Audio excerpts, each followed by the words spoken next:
Deep Water by Williams O. Douglas.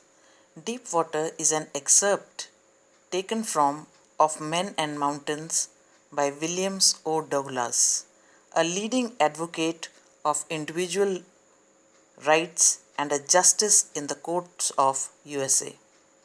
It reveals how, as a young boy, he nearly drowned in a swimming pool. He talks about his fear of water and thereafter how he finally overcame it.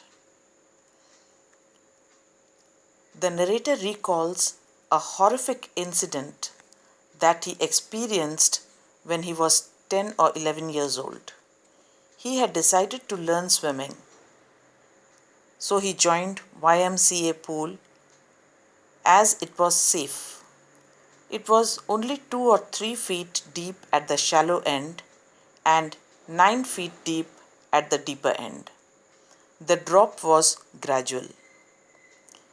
In comparison, the Yakima River was treacherous, unpredictable, and dangerous. The narrator's mother continually warned him against it. She kept reminding him about the details of each drowning incident in the river. The narrator developed an aversion of water at the age of 3 or 4 when his father took him to the beach in California.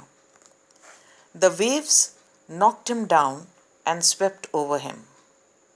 He was buried in water and was breathless. He was terrorized because he could not breathe. The strong force of the waves had knocked him down. His father had laughed, not realizing the fear that the son had felt. Visiting the pool revived the narrator's unpleasant memories and stirred his childhood fears. Still, he tried to learn swimming by imitating the other boys. He was just beginning to feel at ease in the water when a mishap occurred. He went to the pool one day and found that no one else was there. He was afraid to go in alone, so he sat on the side of the pool to wait for others. Just then, a big boy, a big bully, came. He was quite muscular. He picked up Douglas and threw him into the deep end of the pool. Douglas landed in a sitting position, swallowed water, and went at once to the bottom.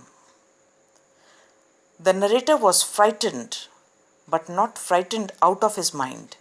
He made a plan to save himself. When his feet would hit the bottom, he would make a big jump, come up to the surface, lie flat on it, and pedal to the edge of the pool. However, the 9 feet down seemed more like 90. He was totally out of breath when his feet touched the bottom. Still, with all his strength, he made a spring upwards. He came up slower than he had thought. He opened his eyes and saw nothing but water. He started to panic. Douglas was suffocating and tried to yell, but no sound came out. Then he came up to the surface and started beating the surface of the water.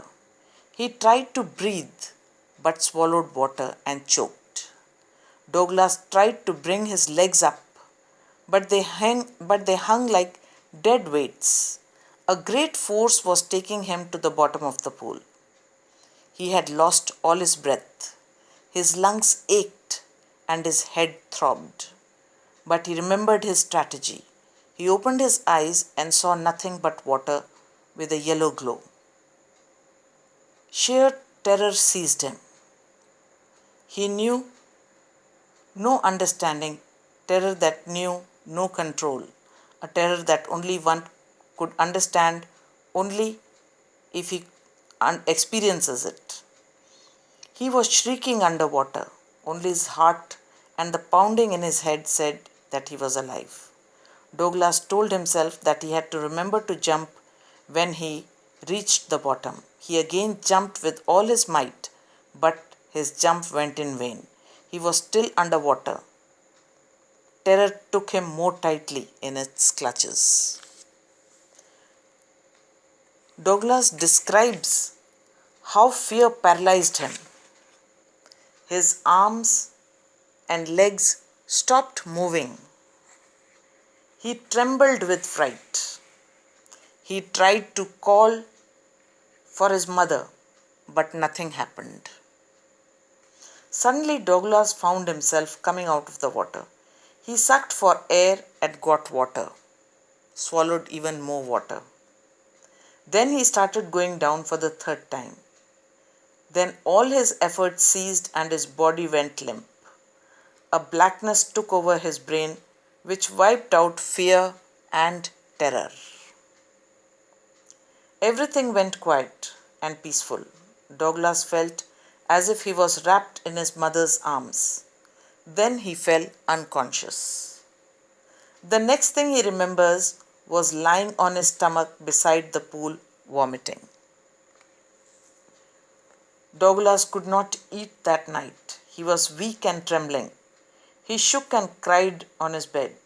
He never went back to the pool. He feared water and avoided it whenever he could.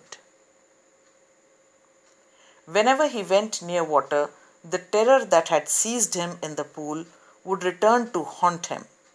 The fear paralyzed him. This handicap stayed with him as years rolled by. It ruined his fishing trips and deprived him of the joy of canoeing, boating, and swimming. He tried his best to overcome this fear, but it did not let go of him. Finally, Douglas decided to get a swimming instructor. He went to a pool and practiced 5 days a week, an hour each day.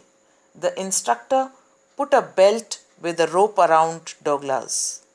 This rope went through a pulley. The instructor held on to the other end of the rope. Each time the instructor relaxed his hold on the rope and Douglas went under. Some of the old terror returned and froze his legs. It took him 3 months to get over this fear. Then the instructor taught him to breathe while swimming. He made him inhale out of the water and exhale inside the water. This removed the fear of putting his head in water. Next, he taught him to move his legs. The instructor held him by his waist at the edge of the pool and made him kick his legs in water. This helped Douglas to gain control on his leg movements inside the water. Like this, piece by piece, bit by bit, he built a swimmer out of Douglas. After the training was finished, Douglas wondered if he would be terror-stricken when he would be alone in the pool. He tried, and tiny vestiges of the old terror did return. But now he was not afraid. Douglas was still not satisfied, so he went to Lake Wentworth in New Hampshire and swam 2 miles across the lake. When Douglas was in the middle of the lake, he put his face under and saw nothing but bottomless water. The old sensation came back to haunt him. But this time, Douglas was strong. He swam on.